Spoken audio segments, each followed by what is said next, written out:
राजस्थान प्रदेश Congress committee के media centre पे बहुत बहुत स्वागत है। आज बहुत ही महत्वपूर्ण विषय पर आपके सम्मुख राजस्थान प्रदेश कांग्रेस कमेटी के अध्यक्ष गोविंद सिंह डोटासरा जी अपनी बात रखेंगे। मैं आमंत्रित करता हूँ आदरणीय प्रदेश अध्यक्ष महोदय अपने विषय पर आपकी बात रखें। नमस्कार सभी मीडिया के मेरे साथियों को नमस्कार, अभिनंदन। कई दिन हो गए हमारी मुलाकात नहीं हुई। मैं समझता हूं कि आज एक बहुत ही संवेदनशील मुद्दे के ऊपर हमें विपक्ष के नाते जनता की समस्याओं और जनता जो परेशान हो रही है उस विषय के ऊपर अपनी बात रखने के लिए आप सब लोगों को बुलाया है। हम लोग चर्चा करेंगे, आपके सवालात भी कोई होंगे तो लेंगे। लेकिन आज जो प्रदेश के अंदर चिकित्सा की जो अव्यवस्था है, 2-2.5 साल से महकमे में कोई काम नहीं हो रहा है। सरकार, चाहे वो RGHS हो, चाहे हमारी मुख्यमंत्री चिरंजीवी योजना जो कांग्रेस के सरकार के समय थी, उन दोनों को मृत प्राय कर दिया। 25 लाख का इलाज था सरकारी कर्मचारियों को, चाहे जितना किसी भी प्राइवेट हॉस्पिटल में उसका इलाज होता था। राइट टू हेल्थ तक हम लोग चले गए थे। लेकिन आज दुर्भाग्य से पूरे प्रदेश के अंदर लोग परेशान हैं। हॉस्पिटलों में इलाज नहीं है, दवाइयाँ नहीं हैं, दवाइयाँ हैं तो नकली हैं। जिम्मेदारी लेने वाला कोई नहीं है, जवाब देने वाला कोई नहीं ले है। और हमारी माताएं बहनें जो प्रसूताएं हैं वो हॉस्पिटल में दम तोड़ रही हैं। आपने देखा पिछले दिनों कोटा के अंदर 5 हमारी बेटियों की, बहनों की, प्रसूताओं की मौत हो गई, 6 अति गंभीर। जोधपुर के अंदर 2 गंभीर, 6 बीमार। हमारे बीकानेर के अंदर 6 महिलाएं, उसमें 2 की मृत्यु हो गई, 1 की डेड बॉडी परिजन लिए बैठे हैं, न्याय की गुहार कर रहे हैं। 6 किडनी फेल हो गई, ICU में आग लगी थी। मैं समझता हूं कि नकली दवाइयां, नकली इंजेक्शन और उनकी मौत प्रतिदिन, और वो भी जो बहन डिलीवरी के लिए आती है उनकी मौतें होना, और उसके बावजूद भी मुख्यमंत्री जी और मंत्री जी का कोई संवेदनशीलता नहीं। बल्कि मुख्यमंत्री जी तो कहीं गए भी नहीं। हमारे चिकित्सा मंत्री जी जिस तरह के बयान देते हैं कि क्या नाचते गाते आई थी क्या, तो मंत्री जी कोई बीमार होता है या किसी बहन के बच्चा होने वाला होता है तो क्या वो नाचते गाते आती हैं? ये कहना मंत्री जी का कि आजकल की जो लड़कियां हैं वो पेन, लेबर पेन सहन नहीं कर सकती, इसलिए जबरदस्ती ऑपरेशन करवाती हैं और हम सक्षम नहीं हैं। इसका मायना ये हुआ कि आप ऑपरेशन क्यों कराते हो? ये मेडिकल रिक्वायरमेंट है। मंत्री जी आप तय नहीं करोगे कि किसका ऑपरेशन होगा, किसका ऑपरेशन नहीं होगा। ये डॉक्टर की सलाह से काम होता है। 8-10 दिन तक कांग्रेस पार्टी ने और तमाम लोगों ने कोटा के अंदर धरना दिया, प्रदर्शन किया, कोई रिजल्ट नहीं आया, कोई मुआवजा नहीं, कोई नौकरी नहीं। यही जोधपुर का हाल है। और बीकानेर के अंदर आपने देखा होगा कि जहां भी आज की तारीख में भी धरना प्रदर्शन और हमारे लोग वहां पर जो मृतक है उसके शव को लेकर के लोग बैठे हैं, उसके बावजूद भी सरकार के कान में जो भी नहीं रह गई। ये बहुत ही गंभीर बात है। मैं समझता हूं कि सरकारी संरक्षण में भ्रष्टाचार और C-सेक्शन सर्जरी के बाद में मौतें, ये बहुत ही शर्मनाक बात है। कफ सिरप की दवाई से मौत, कोई फर्क नहीं पड़ता इस सरकार के।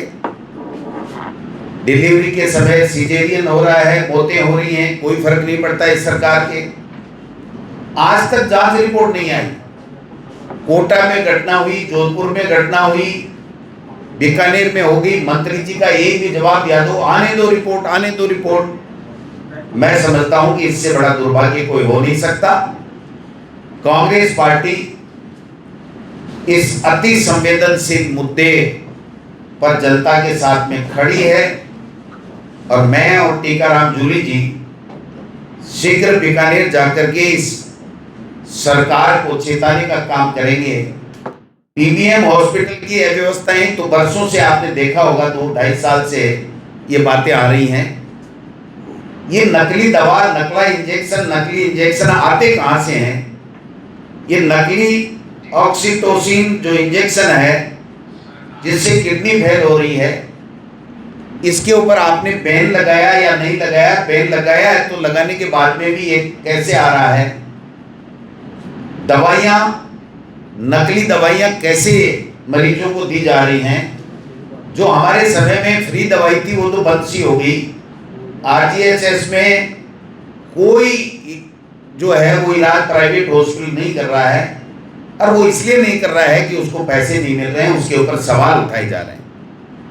ये हमने पहले भी कहा था कि अगर कहीं कोई गड़बड़ी है तो उसको पकड़ो, लेकिन इसका मायना ये नहीं हुआ कि आप मरने के लिए छोड़ दो, जिम्मेदारी भी नहीं लो, जवाब भी नहीं दो, उनका उपवास और मरीजों का और मृतकों का उपवास उनका उड़ाओ। ये तो कभी स्वीकार नहीं होगा। इसलिए राजस्थान की जनता इस मुद्दे के ऊपर बहुत उग्र है, परेशान है, उनके अंदर बहुत बड़ा आक्रोश है, और मैं समझता हूं कि हमारा धर्म बनता है कि हम लोग जल्दी इस मुद्दे के ऊपर एक बड़ा आंदोलन कांग्रेस पार्टी के कार्यकर्ता जनता के साथ मिलकर के करेंगे। दूसरा एक मुद्दा जो बॉर्डर के ऊपर जिस तरीके से धार्मिक और आस्थाओं कि मंदिर हो चाहे मस्जिद हो, उनको टारगेट करके और लोगों की आस्थाओं पे चोट पहुंचाई जा रही है। निश्चित रूप से बॉर्डर हमारा क्लीन होना चाहिए, इसमें हमें किसी को कोई आपत्ति नहीं। हमारा बॉर्डर सुरक्षित होना चाहिए, इसमें भी किसी को कोई दिक्कत नहीं, किसी को शक नहीं होना चाहिए। ये हमारी प्रथम प्रायोरिटी होनी चाहिए। लेकिन इसकी आड़ में अगर ये सरकार वहां पर टारगेट करके और मंदिर और मस्जिदों को अगर वहां से 1 घंटे का अल्टीमेटम दे करके, 2 घंटे का अल्टीमेटम दे करके, बिना उनका कोई टाइटल चेक किए अगर वो लोग बाग हटा रहे हैं, वहां की पब्लिक में चाहे वो हिंदू हो मुस्लिम हो, उसमें इस बात का आक्रोश है। जनता इतनी आक्रोशित है कि शायद आज भी 10-15 हजार लोग वहां पर इकट्ठे हो रहे हैं। मैं समझता हूं कि आपको, सरकार को, मोदी जी को, अमित शाह जी को, राजनाथ सिंह जी को ये बात बतानी चाहिए और देश के मीडिया के माध्यम से देश के सामने क्लियर करनी चाहिए कि आपका एम क्या है, आप किस कानून के तहत क्या चीज करने जा रहे हो। अगर बॉर्डर क्लीन और आतंकवादी नहीं आए, इसके लिए अगर कोई कार्य योजना भारत सरकार की है तो हम सब साथ मिलकर के साथ देंगे। आप पूरी जनता को सारी चीज पहले क्लियर करो और उसके बाद में आप लोग जो कर रहे हो उसमें हम सहयोग करेंगे, उसमें कोई दिक्कत नहीं। लेकिन चुपके चुपके आप ये देखो कि आप धार्मिक आस्थाओं के केंद्रों को आप टारगेट करके लोगों को बिना समझाए, बिना बताए, बाला कार्रवाई करके और आप धार्मिक उन्माद फैलाना चाहते हो, लोगों में आक्रोश पैदा करना चाहते हो और अपनी नाकामियां 12 साल की इसके पीछे छुपाना चाहते हो, तो ये कतई स्वीकार नहीं होगा। तो ये दूसरा मुद्दा भी हमारे सामने था जो मैंने कहा। इसके ऊपर कांग्रेस पार्टी का बहुत क्लियर स्टैंड है कि राष्ट्रीय सुरक्षा के लिए, बॉर्डर सुरक्षा के लिए अगर केंद्र सरकार कोई भी कार्य योजना लेकर के आई है तो सर्वदलीय बैठक में उस बात को पूरे सभी दलों के साथ साझा करना चाहिए और ऑफिशियली ऑर्डर जो भी उन्होंने दिया है वो हमारे सबके मीडिया के और पब्लिक के सामने रख करके उसके बाद में पारदर्शिता पूर्वक कार्रवाई करेंगे तो हम उसका स्वागत करेंगे। अन्यथा अगर बाइट होकर के और अपनी धार्मिक उन्माद फैला करके अपना टारगेट दूसरा कर करके यहाँ वोटों की राजनीति करने के लिए अगर कोई कार्य किया जाएगा तो हम लोग इसका पुरजोर शब्दों में विरोध करेंगे और जनता के साथ में खड़े होंगे। ये दो चीज अति महत्वपूर्ण थी जो मैंने आपसे साझा करने के लिए आप सब लोगों को तक रख दी। दासरा जी, किरोड़ी जी ने आपको लेकर शिकायत की है और संबंध भी है उनसे। कोतवाली चोर कोतवाल को डांटे, ये तो यही कहानी होगी ना कि चोर कोतवाल को चोर बताने लग जाए और अपनी चोरी छुपाने लगे तो ये बात स्वीकार नहीं हो सकती। मंत्री जी ने खुद ने स्वीकार किया कि मेरे को इनपुट देने वाले लोग मेरे पीछे से छापे डाल करके चोरी कर रहे थे और 2,43,00,000 रुपए उनके साथ में पकड़े गए और इनकी सरकार ने पकड़ा। गोविंद डोटासरा ने, कांग्रेस पार्टी के किसी कार्यकर्ता ने उनको नहीं पकड़ा। जब 2,43,00,000 रुपए पकड़े गए तो स्वाभाविक है कि जो 1200 के लगभग छापे मंत्री जी ने मारे और उसमें जुगल किशोर और अन्य जो डिकोई के सदस्य बताए जाते हैं, छापामार उसके कार्य योजना का जो उनकी टीम के सदस्य बताए जाते हैं, उन्होंने किस किस से कितना कितना रुपया इस छापे की आड़ में छापा डाल करके लिया या छापे के कार्रवाई को वापस सही करने के नाम से लिए, ये बात तो जांच होनी चाहिए।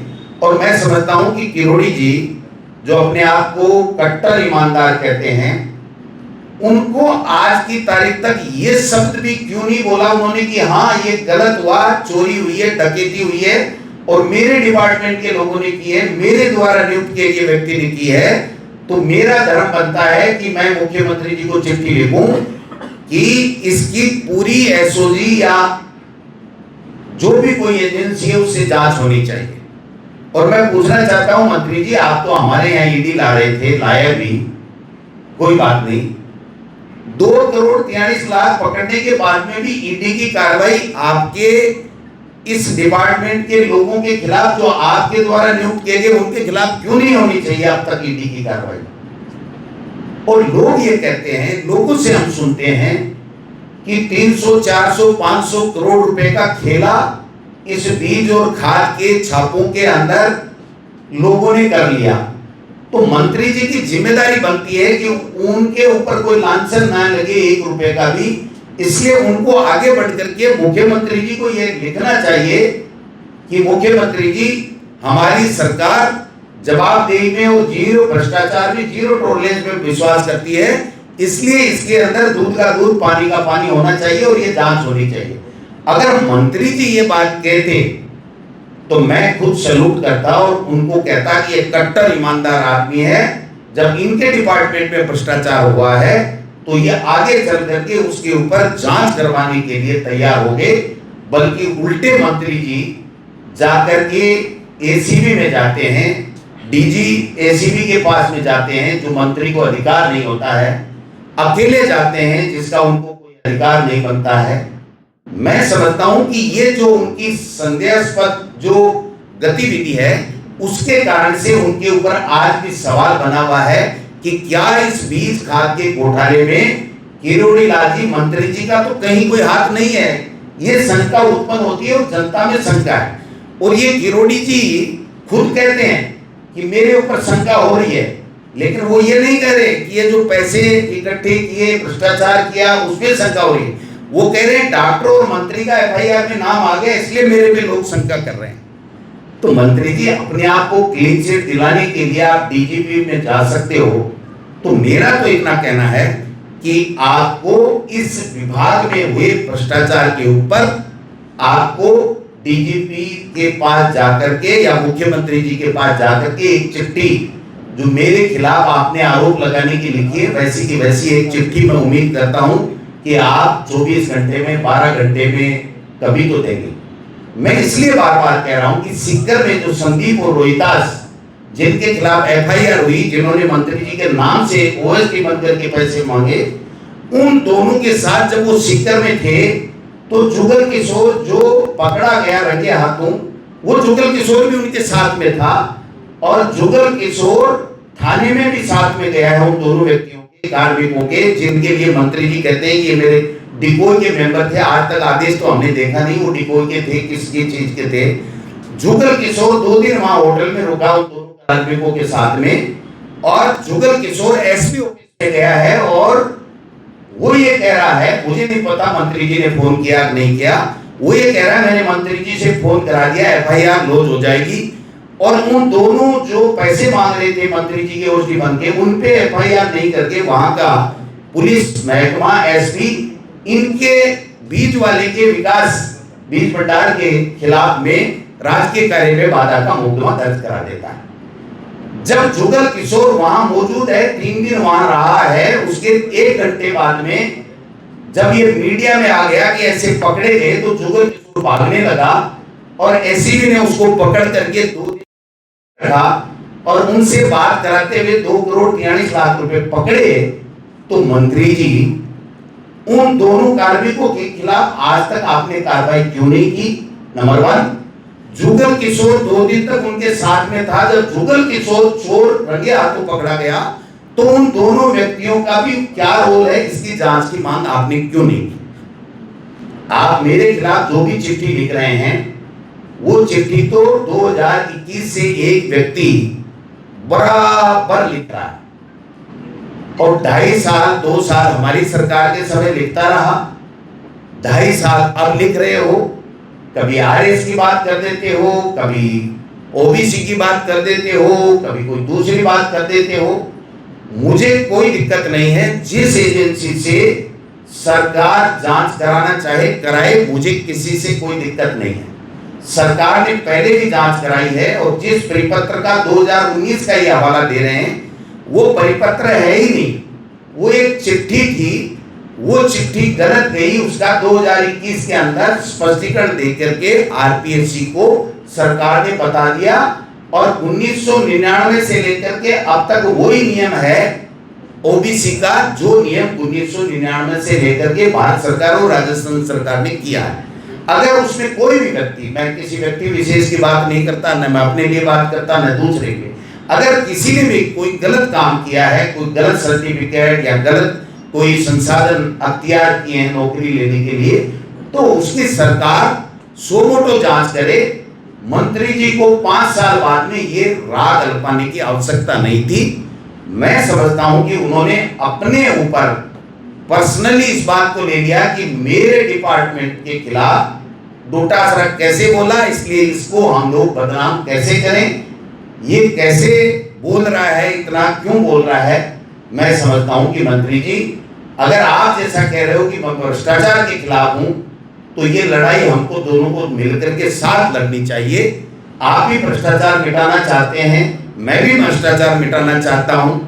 आप अपने विभाग की पहले जांच करा करके पाक एंड साफ घोषित हुई और उसके बाद में मुझे बताइए कि मेरे बारे में, आपको बच्चों के बारे में, रिलेटिव के बारे में क्या जांच करानी है वो बता दीजिए, कोई दिक्कत नहीं।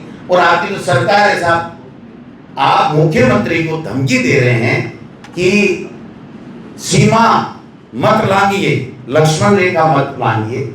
इससे आपकी कमजोरी साबित होती है, आपके ऊपर पुनः शक के बादल मंडराने लग जाते हैं। इसलिए मैं नहीं चाहता कि हमारी सरकार का मंत्री वो किसी के नजरों में गड़बड़ लगे, भ्रष्टाचारी लगे, चोर लगे, बेईमान लगे, उसको अपनी आप सो मोटो लिख करके मुख्यमंत्री जी को इस पूरे डिपार्टमेंट में 1200 छापे डाले गए, उन छापों की जांच उनको करा लेनी चाहिए। और जिस दिन इनमें जो गड़बड़ निकलेंगे वो जेल में जाएंगे। मंत्री जी क्लीन निकलेंगे, ईमानदार निकलेंगे।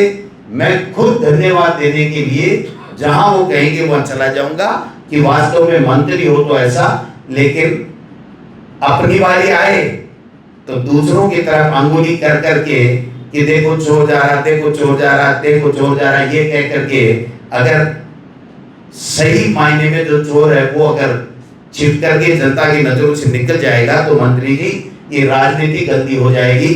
हम लोगों पे कोई विश्वास नहीं करेगा कि भाई आप ये क्या कर रहे हो। इसलिए अगर आप जीरो टॉलरेंस भ्रष्टाचार की बात कर रहे हो तो आपको अपने आप को पहले क्लीन करना पड़ेगा और उसके बाद में आपको दूसरों पे आरोप लगाने का अधिकार है। आज तक आप लगाते रहे क्योंकि आप पे कोई बात नहीं लगी। जब आपके डिपार्टमेंट की बात आ गई तो आप लोग हमारे ऊपर 5 साल पुराना मामला लेकर के पुनः करने लग गए।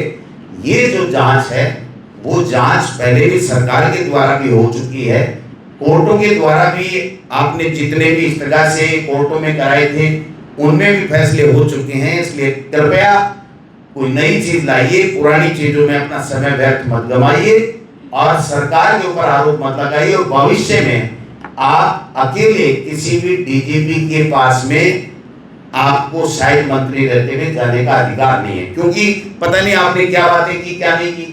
कभी आप जेल में जाकर के मुझे से मिलते हैं, कभी आप ईडी ऑफिस में जाकर के मिलते हैं, कभी आप जाकर के जो है वो एसीबी ऑफिस में मिलते हैं, कभी वीके सिंह जी जब एसओजी थे तो एसओजी में जाके मिलते हैं। तो फिर मंत्री और आम लोगों में क्या फर्क रह जाएगा, ये मैं कहना चाहता हूं। बाकी देखिए किसी पे भी आरोप लगे, कोई भी व्यक्ति आरोप लगाए, सरकार अपने स्तर पे जांच करे और जांच करके सही तथ्य लोगों के सामने रखे तो मैं समझता हूं कि राजनीति की सुचिता कायम रहेगी।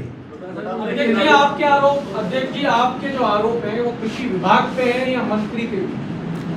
देखिए कृषि विभाग के जो डायरेक्टर जुगल किशोर बिश्नोई जिसकी नियुक्ति माननीय किरोड़ी लाल मीणा जी के द्वारा और सरकार के द्वारा की गई, अगर वो उसके साथी अगर 2 करोड़ 43-44 लाख रुपए की भ्रष्टाचार करते हुए, उगाही करते हुए पकड़े जाते हैं तो नैतिक जिम्मेदारी मंत्री और सरकार की 100% बनती है। अध्यक्ष जी राजस्थान सरकार यूनिफॉर्म सिविल कोड लाने की ये तैयारी बताओ में कि है। ये उनके मंत्री रहते हुए जांच हो सकती है क्या, आपको लगता है क्या? किसकी जांच?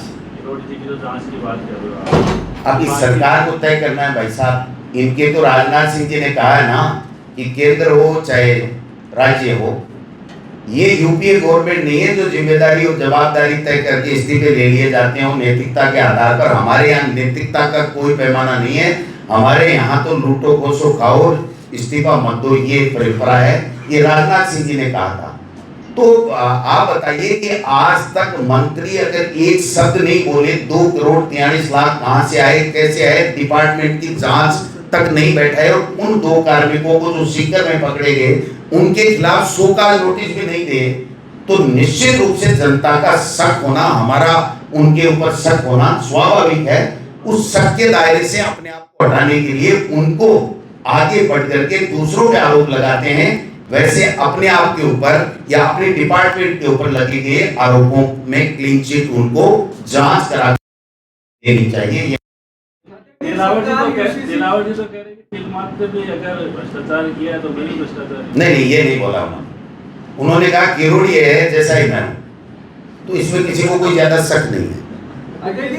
उन्होंने कहा कि किरोड़ी जी हैं वैसा ही मैं हूं, तो हमें तो किसी को शक नहीं है। हम किसी के ऊपर प्रश्नवाचक चिन्ह क्यों लगाएंगे, दोनों एक जैसे नहीं है। अध्यक्ष जी यूसीसी लेके आ रही है सरकार, कमेटी बना दी है यूसीसी को लेके। भाई साहब इनके पास कुछ और सामान ही नहीं है।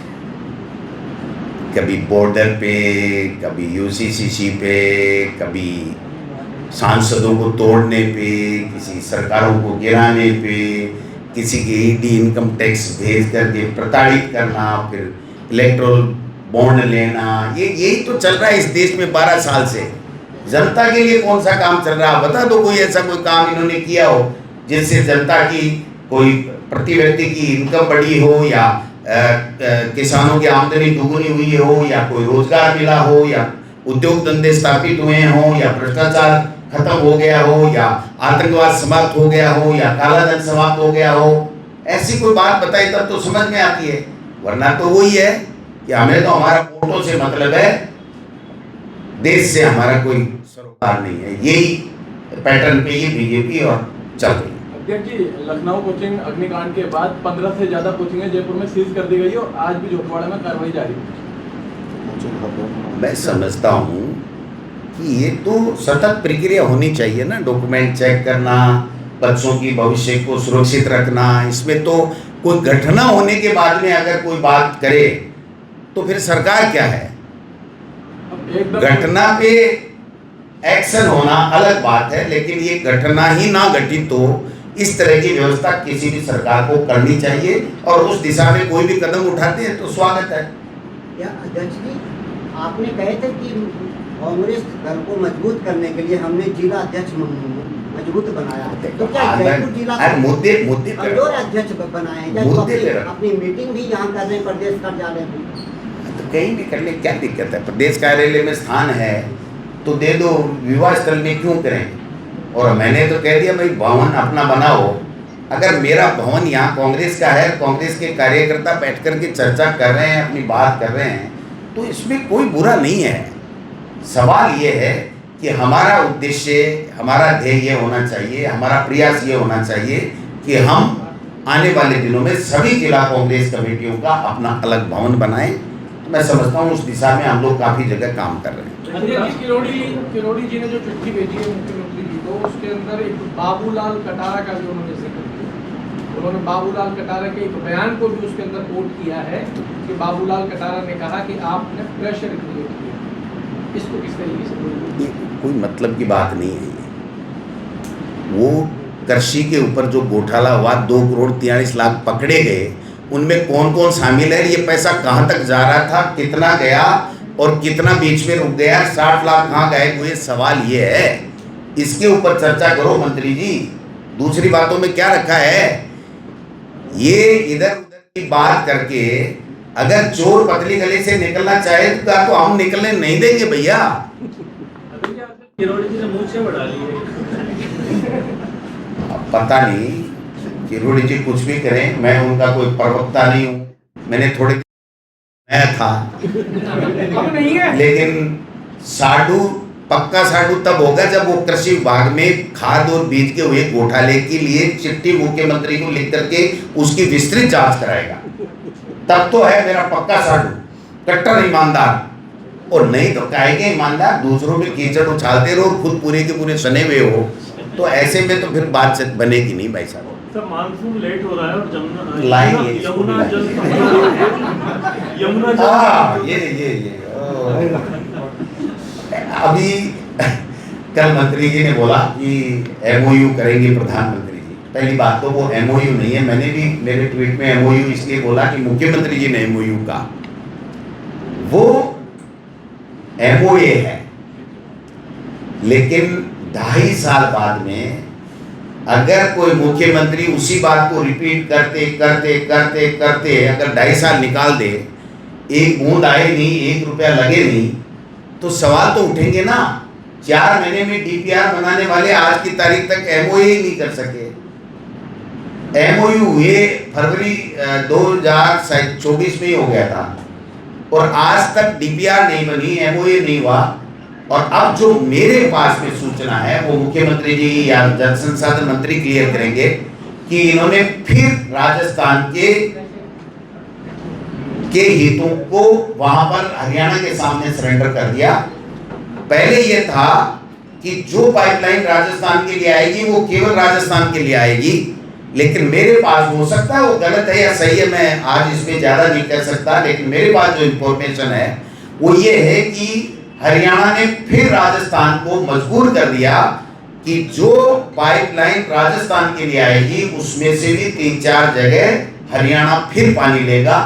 पहले अपना 2400% का वो स्टोरेज भरेगा, फिर 4 महीने या 5 महीने और फ्लड जब होगा तब पानी देगा और वो पाइपलाइन से देगा। तो पहले पाइपलाइन सीधी आ रही थी, अब उस पाइपलाइन को भी बीच में पंचर करने की सहमति शायद मुख्यमंत्री जी ने दे दी है। अगर दे दी तो राजस्थान के हितों के साथ में कुठाराघात किया है, नहीं दी तो कब चालू करेंगे मुख्यमंत्री जी, और कितना पैसा राजस्थान सरकार, भारत सरकार लगा करके कब तक पानी आ जाएगा, ये जनता को बताएं। कृपया रोजाना थोते भाषण देने से पानी नहीं मिलेगा। तो एक आपने चिकित्सा के मामलों को लेकर के आंदोलन की बात की, सड़क से क्या रूपरेखा रहेगी, क्या तैयारी रहेगी? वो बता देंगे आपको। पूरा राजस्थान त्राहिमाम कर रहा है, किसी का इलाज नहीं हो रहा है, कर्मचारियों के पैसे काटे जा रहे हैं और वो उनको भुगतान नहीं हो रहा, प्राइवेट हॉस्पिटल वालों को परेशान किया जा रहा है। आज भी लगभग मैं समझता हूं कि शायद मैं एग्जैक्ट तो नहीं हूं, लेकिन करोड़ों रुपए प्राइवेट स्कूलों के प्राइवेट हॉस्पिटलों के 2-2 साल से बकाया पड़े हैं। और आप उनसे उम्मीद करो कि वो इलाज कर देंगे, जब उनका पैसा ही 2-2-2.5 साल से नहीं दे रहे हो, तो फिर आप वो इलाज कैसे करेंगे? तो भगवान भरोसे अगर लोगों को, कर्मचारियों को, जनता को छोड़ दिया तो इससे बड़ी विडंबना कोई हो नहीं सकती। इसके लिए पूरे राजस्थान में हम लोग इस बात के लिए विरोध प्रदर्शन भी करेंगे और सरकार को मजबूर करेंगे कि लोगों के लिए शिक्षा, चिकित्सा, पानी, बिजली ये तो कम से कम ढंग से दे दो। बाकी 2047 तो जब आएगा तब पता नहीं कौन यहाँ रहेगा, कौन कहाँ रहेगा। इस 2047 के जुमले से आप हमको परेशान नहीं कर सकते, ये कहना चाहते हैं। Thank you. रिफाइनरी का एक बार फिर नमस्कार, देख लेंगे। अभी आज में क्या, मैं कहीं नहीं जा रहा हूँ अभी, चिंता ही मत करो, यहीं बैठा मिलूंगा, यही बात करते मिलूंगा। आप मेरे पे पूरा विश्वास कर सकते हैं। थैंक यू, नमस्कार। ये खबर लंबी है। नहीं